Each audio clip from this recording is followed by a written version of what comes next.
أعوذ بالله من الشيطان الرجيم بسم الله الرحمن الرحيم ولا تهنوا ولا تحزنوا وأنتم الأعلون إن كنتم مؤمنين। পবিত্র কোরআন থেকে একটি আয়াত পাঠ করলাম, সেটা হলো সূরা আলী ইমরানের 139 নম্বর আয়াত। এর সার্বিক অর্থ হলো, আর তোমরা শক্তিহারা ও দুঃখিত হও না, তোমরাই বিজয়ী হবে যদি তোমরা মুমিন হও। পবিত্র কোরআনে আল্লাহ পাক মুমিনদেরকে লক্ষ্য করে বলছে, তোমরা চিন্তিত হয় না, দুঃখিত হয় না, তোমরা হতাশ হয় না, তোমরাই বিজয়ী হবে। এই আয়াতে উহুদের যুদ্ধে মুসলিমদের পরাজয়ের একটি ঘটনা তুলে ধরেছেন এবং নিরাশ না হওয়ার জন্য বিশেষভাবে মুমিনদেরকে লক্ষ্য করে আল্লাহ পাক এই আয়াতটি অবতীর্ণ করেন। উহুদের যুদ্ধে যখন 70 জন সাহাবী শহীদ হয়ে গেলেন, তখন মুসলমানদের মধ্যে এমন একটা অস্থিরতা সৃষ্টি হয়ে গেল। এই অস্থিরতাকে দূর করার জন্য আল্লাহ পাক নবী করিম সাল্লাল্লাহু আলাইহি সাল্লামকে এই আয়াত অবতীর্ণ করে দিলেন এবং বলে দিলেন, তোমরা যদি মুমিন হও, তোমরা দুঃখিত হয় না, চিন্তিত হয় না, হতাশ হয় না। অতীতের দিনগুলিতে তোমরা লক্ষ্য করে দেখো, যারা কাফের বেঈমান ছিল, তারা যেমন যুদ্ধ করে যেমন পরাজয় হয়েছে, তারাও তো আঘাতপ্রাপ্ত হয়েছে, তারাও পরাজয় বরণ করেছে। তারা যদি পরাজয় বরণ করে, তারা যদি ব্যথা পেয়ে থাকে, তারাও যদি হত্যা হয়ে থাকে, তারাও যদি পৃথিবী থেকে বিদায় নিয়ে গিয়ে থাকে, তাহলে তোমরা কেন বিচলিত হও, কেন তোমরা দুঃখিত হও? এবং তোমরা মুমিন যদি হও, তোমরাই বিজয়ী হবে। এই কথা আল্লাহ আগেই সুসংবাদ মুমিনদেরকে দিয়ে দিছে। সুবহানাল্লাহ। এই পবিত্র কোরআনে হতাশ সম্পর্কে পবিত্র কোরআনে নিরাশ এবং হতাশ সম্পর্কে 13টি আয়াত আছে এবং 15টি হতাশ বা নিরাশের কথা বলা হয়েছে। এই নিরাশ কারা হয়? যারা কাফের, যারা বেঈমান, আল্লাহকে বিশ্বাস করে না, তারাই নিরাশ হয়ে যায় এবং হতাশ হয়ে যায়। কাজ করতে করতে যদি ব্যর্থতা এসে যায়, তারাই নিরাশ হয়, তারাই হতাশ হয়ে যায় আর ঢাল ছেড়ে দেয়। মানুষের স্বভাব হলো কল্যাণ করতে যাবে। মানুষ সবসময় পার্থিব জগতের এই কল্যাণ খুঁজে, এই কল্যাণ করতে গিয়ে যদি ব্যর্থতা এসে যায়, সঙ্গে সঙ্গে ওই মানুষ হতাশ হয়ে যায়, নিরাশ হয়ে যায়। তাই আল্লাহ পাক লক্ষ্য করে বলছে, তোমরা যদি মুমিন হও, নিরাশ হবে না। তাই এই জগতে যারা মুমিন, তারা কখনো নিরাশ হয় না। কিন্তু যারা কাফের, বেঈমান, মুনাফিক, যারা আল্লাহ রসুলকে বিশ্বাস করে না, তারা কাজ করতে গিয়ে একটু সমস্যা হলেই তারা হতাশ হয়ে যায়। তাই আমরা যারা মুমিন, তারা হতাশ হব না। হতাশ না হওয়া এটা মুমিনদের লক্ষণ। কাজ করতে গিয়ে ব্যর্থতা আসতেই পারে, আল্লাহ যেটা করে সেটা মঙ্গলের জন্যই করে। ব্যর্থতা আসবে, কিন্তু ব্যর্থতা হলে নিরাশ হওয়া যাবে না, লেগে থাকতে হবে। তাহলে আমাদের অবশ্যই আমাদের জীবনে বিজয় আসবে। যেমন ইউসুফ আলাইহিস সালামের বাবা তার সন্তানদেরকে বলেছিল, ইউসুফ আলাইহিস সালামের বাবা তার সন্তানদেরকে বলেছিল, তোমরা সেই ইউসুফকে তালাশ করো, তোমরা আল্লাহর অনুগ্রহ থেকে তোমরা নিরাশ হয়ে না, আল্লাহর অনুগ্রহ থেকে নিরাশ হয়ে না। ইউসুফের বাবাই বলেছিল যে তোমরা বলছো ইউসুফকে বাঘে খেয়ে ফেলেছে, কিন্তু না, ইউসুফকে তোমরা তালাশ করো, দেখবা যে তোমরা নিরাশ হবে না, অবশ্যই ইউসুফকে পাবা। এই কথাটা ইউসুফের বাবা নিরাশ হয়নি, যে তার সন্তানের কথা বিশ্বাস করুক আর না করুক, কিন্তু নিরাশ হয়নি, যে তার আশা ছিল যে ইউসুফ তার কাছে ফিরে পাবে এবং ইউসুফ তার বাবাকে ফিরে পাবে এবং তার বাবাও ইউসুফকে ফিরে পাবে। এই আত্মবিশ্বাস ইউসুফ আলাইহিস সালামের বাবার ছিল। তাই সবশেষে ইউসুফ আলাইহিস সালামের বাবা তার সন্তানের কাছে ফিরে গেল এবং সন্তান তার বাবাকে ফিরে পেল। সুবহানাল্লাহ। তাহলে আমরা সবসময় আল্লাহর আশা থেকে নিরাশ হব না, সবসময় আশায় থাকবো। মানুষ উন্নতি করতে গেলে একসময় ব্যর্থতা আসতেই পারে। একজন ছাত্র তার জীবনে পরীক্ষা দিতে গিয়ে যদি ফেল হয়ে যায়, কোশ্চেনকালেও নিরাশ হওয়া যাবে না, আবার পড়াশোনা করে আবার পরীক্ষা দিতে হবে। তাহলেই তোমার জীবনে সফলতা আসবে। ওই ছাত্রছাত্রী ভাই বোনেরা যদি পড়াশোনা করতে গিয়ে একবার যদি ফেল হয়ে যায়, আবার পড়াশোনা করে পরীক্ষা দিলে তার জীবনে উন্নতি আসবে। তাহলে ফেল পাশ কাদের জন্য? ছাত্রছাত্রীদের জন্য। ওই রিক্সাওয়ালার জন্য পাশ ফেল নয়, ওই ড্রাইভারের জন্য পাশ ফেল নয়, যারা কৃষক মাঠে কাজ করে তাদের জন্য পাশ ফেল নয়। পাশ ফেল হলো ছাত্রছাত্রীদের জন্য, যারা পরীক্ষা দিবে সুন্দরভাবে পাশ করবে।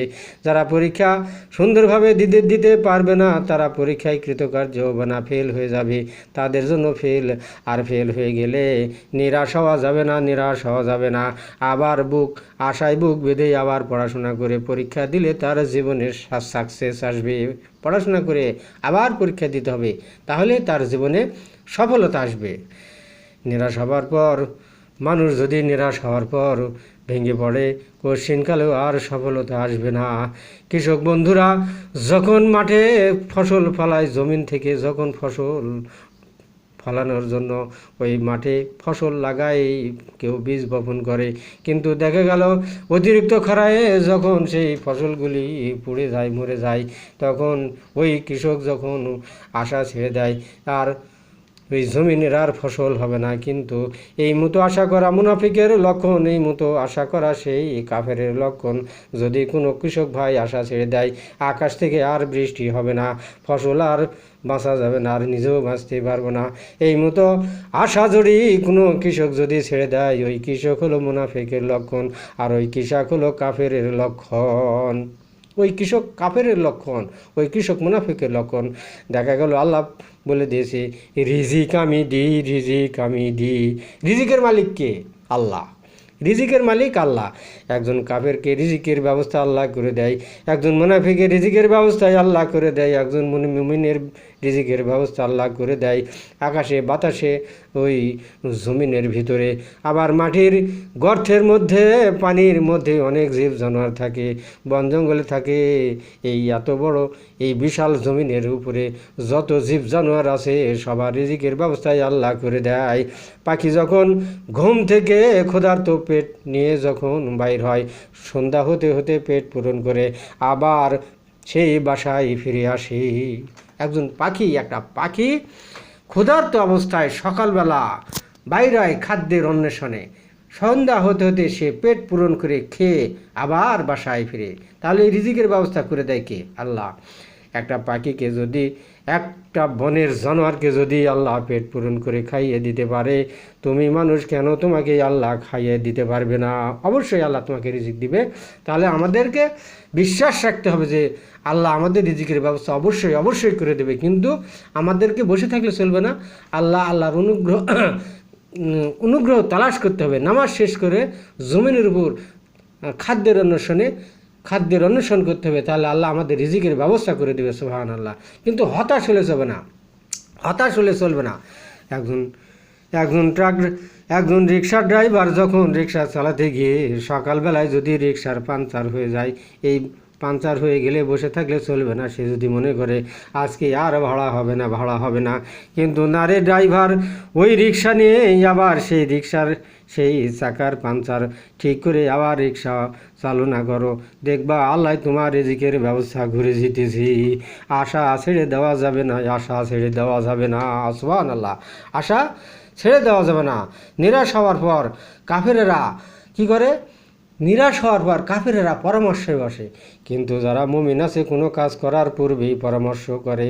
মুমিনেরা কাজ করার পূর্বেই পরামর্শ করে সেই কাজ করে, কিন্তু কাফেরেরা কাজ করার পরে যদি ব্যর্থতা এসে যায়, কাজ করার পরে যদি তার জীবনে ব্যর্থতা এসে যায়, তখন তারা পরামর্শে বসে, এই কাজটা কিভাবে করলে ভালো হবে, আর এই কাজটা কিভাবে করলে জীবনের সফলতা আসবে। এই কথাটা তারা কাফের যারা আছে, তারা কাজ করার পরে পরামর্শ পরামর্শতে বসে। কিন্তু যারা মুমিন আছে, যারা মুমিন তারা কাজ করার পূর্বেই তারা পরামর্শ করে সেই কাজে অগ্রসর হয়, আর ওই কাজে তারা সাকসেসফুল, আর ওই কাজে তারা উন্নতি লাভ করে। সুবহানাল্লাহ। তাহলে কাফেরেরা কাজ করার পরে সিদ্ধান্তে আসে, আর মুমিনেরা কাজ করার আগে সিদ্ধান্ত করে কাজে অগ্রসর হয়, কাজ করার জন্য এগিয়ে যায়। তাহলে মুমিন আর কাফেরদের মধ্যে এইখানে তফাৎ আছে। ওরে মানুষ, ওয়াসি যখন কুখ্যাত সন্ত্রাসী ছিল, যখন নবী করিম সাল্লাল্লাহু আলাইহি সাল্লাম মক্কা বিজয় লাভ করলেন, মুসলমানেরা যখন মক্কায় বিজয় লাভ করলেন, তখন ওই ওয়াসিকে আল্লাহ নবী করিম সাল্লাল্লাহু আলাইহি সাল্লামের মাধ্যমে জানিয়ে দিয়েছিল, ওরে ওয়াসি, তোমাকে ক্ষমা করবে, অবশ্যই ক্ষমা করবে, তুমি আল্লাহর আশা থেকে তুমি নিরাশ হয়েও না। এত অপরাধ করেছে, অনেক প্রশ্ন করেছিল ওয়াসি, কিন্তু সেই ওয়াসিকেও আল্লাহ জানিয়ে দিয়েছিল কোরআনের মাধ্যমে। নবী করিম সাল্লাল্লাহু আলাইহি সাল্লাম বলে দিয়েছিল যে, হে ওয়াসি, তুমি তোমার আল্লাহর আশা থেকে তুমি নিরাশ হয় না। ওই ওয়াসি আল্লাহর আশা থেকে নিরাশ হয়নি। এত অপরাধ যদি আল্লাহ ক্ষমা করে দিতে পারে, তাহলে আমাদের কেন অপরাধ আমাদের ক্ষমা করবে না? অবশ্যই করবে। আমরা যখন অপরাধ করব আল্লাহর কাছে ক্ষমা চাবো। কেউ যদি বলে আমি যে অপরাধ করেছি এই অপরাধ আল্লাহ ক্ষমা করবে না, এই অপরাধ আল্লাহ ক্ষমা করবে না, এই কথা তোমরা বলো না রে মানুষ, এই কথা তোমরা বলো না। আল্লাহ চেয়ে তুমি বড় নাই। আল্লাহ নিজেই ঘোষণা দিয়েছে, আমি ক্ষমাশীল দয়ালু, আল্লাহর মতো এত ক্ষমা আর দয়া কারো নাই। সুবহানাল্লাহ। আল্লাহর মতো এত দয়া, এত ক্ষমা কেউ করতে পারবে না। সুবহানাল্লাহ। মানুষ পাপ করতে ভালোবাসে, আর আল্লাহ ক্ষমা করতে ভালোবাসে। এই জন্য আল্লাহর ক্ষমা থেকে তোমরা নিরাশ হইও না। আল্লাহর ক্ষমা থেকে তোমরা নিরাশ হইও না। ক্ষমা চাইলেই আল্লাহ ক্ষমা করে দেয়, এবং এই ক্ষমা অবশ্যই করবে আল্লাহ। আমরা আশায় বুক বেঁধে আল্লাহর কাছে ক্ষমা চাবো, যেন আমরা অবশ্যই ক্ষমা পেতে পারি। তাই পবিত্র কোরআনে বহু আয়াত আছে, এই পবিত্র কোরআনে আয়াত আছে কত? নিরাশ বা হতাশ সম্পর্কে 13টি, এবং 15 জায়গাতে হতাশের কথা বলা আছে। মুমিনগণ, আল্লাহ যে জাতির প্রতি রুষ্ট, তোমরা তাদের সাথে বন্ধুত্ব করো না, তারা পরকাল সম্পর্কে নিরাশ হয়ে গেছে। মুমিনদেরকে লক্ষ্য করে আল্লাহ পাক বলছে, ও মুমিনেরা, যারা কাফের, যারা বেঈমান, যারা মুনাফিক, আল্লাহর আশা থেকে তারা নিরাশ হয়, তাদের সাথে তোমরা বন্ধুত্ব করো না। যদি কোনো মানুষ ওই কাফের বেঈমান যারা নিরাশ হয়ে যায় তাদের সাথে বন্ধুত্ব করে, তাহলে বোঝা যাবে সে কাফেরদের শামিল। তাই মুমিনদের লক্ষ্য করে আল্লাহ বলছে, ওরে মুমিন বান্দা, তোমরা যদি মুমিন হও, তোমরা কাফেরদের সাথে, যারা নিরাশ হয়ে গেছে তাদের সাথে তোমরা বন্ধুত্ব তোমরা করো না। নিরাশ হয়ে যায় যারা, তাদের সাথে বন্ধুত্ব করা যাবে না। চলাফেরা তো দূরের কথা, বন্ধুত্ব করা যাবে না। এই জন্য আমরা যারা নিরাশ হয় না তাদের সাথে বন্ধুত্ব করতে হবে, যে আশায় বুক বেঁধে চলতে হবে যে আল্লাহ অবশ্যই আমাদেরকে ক্ষমা করে দেবে, এই আশায় ব্যক্ত রেখে আমরা এই পৃথিবীতে চলব। যেমন আরও বলছে, মানুষ উন্নতি যখন কামনা করে, উন্নতি কামনা করতে গেলে একটা ব্যর্থতা আসতেই পারে, কিন্তু তাই বলে নিরাশ হওয়া যাবে না। এই নিরাশটা হওয়াই হলো মুনাফিকের লক্ষণ। নিরাশ হয়ে পড়া চলবে না। পবিত্র কোরআনের আরও একটি আয়াত আছে, যে মাইদার 3 নম্বর আয়াতের মাঝখানে বলছে, আজ আমি তোমাদের জন্য তোমাদের দিনকে পূর্ণাঙ্গ করে দিলাম। নবীকে করিম সাল্লাল্লাহু আলাইহি সাল্লামকে লক্ষ্য করে আল্লাহ পাক বলেছে, ওই মুসলমানদেরকে লক্ষ্য করে, মুমিনদেরকে লক্ষ্য করে, সারা জাহানের মুমিনদের লক্ষ্য করে আল্লাহ কোরআন অবতীর্ণ করে দিলেন নবী করিম সাল্লাল্লাহু আলাইহি সাল্লামের কাছে, এবং বলে দিলেন আজ আমি তোমাদের জন্য তোমাদের দিনকে পূর্ণাঙ্গ করে দিলাম। যেহেতু নবী করিম সাল্লাল্লাহু আলাইহি সাল্লাম অনেক ধৈর্য, সাহাবীরা অনেক ধৈর্য নিয়ে সেই ইসলামের দিকে গিয়েছে, তারা নিরাশ হয়নি। এই জন্য ইসলাম আজ পৃথিবীতে জয় হয়েছে, এবং মুসলমানেরাই বিজয়ী হয়েছে। তাহলে আমরা যে কোনো কাজ করতে যাই না কেন, আমাদেরকে নিরাশ হওয়া যাবে না, হতাশ হওয়া যাবে না। হতাশ হওয়া মানেই সেটা মুনাফিকের লক্ষণ, কাফেরদের লক্ষণ। এটা যারা কাফেরেরাই হতাশ হয়ে যায়, আর হতাশ হলে আমাদেরকে চলবে না, এগিয়ে যেতে হবে। যে আমরা এই যে কথাটা আল্লাহ পাক পবিত্র কোরআনে বলে দিল কি, যেটা আপনার ওই উহুদের যুদ্ধে যখন 70 জন সাহাবী শাহাদত বরণ করলেন, শহীদ হয়ে গেলেন, তখন মুসলমানরা ভেঙে পড়েছিল। এবং তখন আল্লাহ পাক মুসলমানদেরকে সান্ত্বনা দেওয়ার জন্য এই আয়াত অবতীর্ণ করে দিলেন এবং বললেন যে তোমরাই বিজয়ী হবে। শুধু তাই নয়, হজরত হামজার দেহটাকে খণ্ড বিখণ্ড করে দিয়েছিলেন এবং নবী করিম সাল্লাল্লাহু আলাইহি সাল্লাম সচক্ষে দেখেছিলেন, চোখের পানি দর করে পড়ে গেছিলেন। তারপরেও নবী করিম সাল্লাল্লাহু আলাইহি সাল্লাম হতাশ হয়নি এবং ধৈর্য ধারণ করেছিলেন, আল্লাহর উপর বিশ্বাস রেখেছিলেন। এই জন্য তারা পরের যুদ্ধতেই আল্লাহ তাদেরকে বিজয় দান করেছে। তাই আমরা কোনো কাজ করতে গেলে আমাদের ব্যর্থতা আসতে পারে, লস হতে পারে, ক্ষতি হতে পারে। এই জন্য আমরা সেই লস ব্যর্থতা আমাদেরকে মেনে নিতে হবে এবং ধৈর্য ধারণ করতে হবে এবং আল্লাহর আশা থেকে আমরা নিরাশ হব না। তাই সম্মানিত হাজরিন, আমি আপনাদেরকে বলতে চাচ্ছিলাম, যে কোনো কাজ করতে যাই না কেন আমাদেরকে নিরাশ হলে চলবে না, আমাদেরকে ধৈর্য ধারণ করে এগিয়ে যেতে হবে।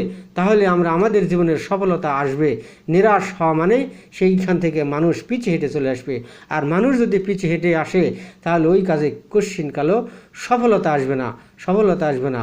তাই আমরা নিরাশ হব না, যে কোনো কাজ ধৈর্যের সাথে আমরা করব, ধীর স্থিরভাবে করব, তাহলে আমাদের জীবনের সফলতা আসবেই।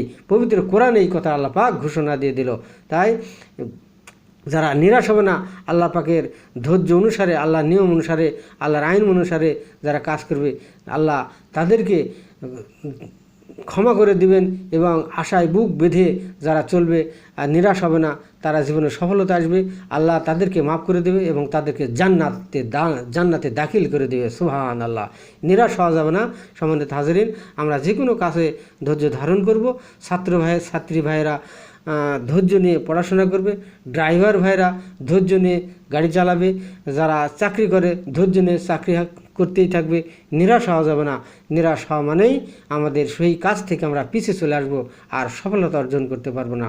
তাই সম্মানিত হাজরিন, আমরা যে কোনো কাজে ধৈর্যের সাথে এগিয়ে চলি, নিরাশ হব না। এই নিরাশ মানুষকে ধ্বংসের দিকে ঠেলে দেবে। নিরাশ হলে আমরা এগিয়ে যেতে পারবো না। তাই আমরা সবসময় আশায় বুক বেঁধে আল্লাহ রসুলকে মান্য করে আল্লাহ রসুলের দিন মেনে আমরা চলবো। তাহলে আমাদের জীবনে সফলতা আসবে। আখিরে দোনা আলহামদুলিল্লাহি রাব্বিল আলামিন।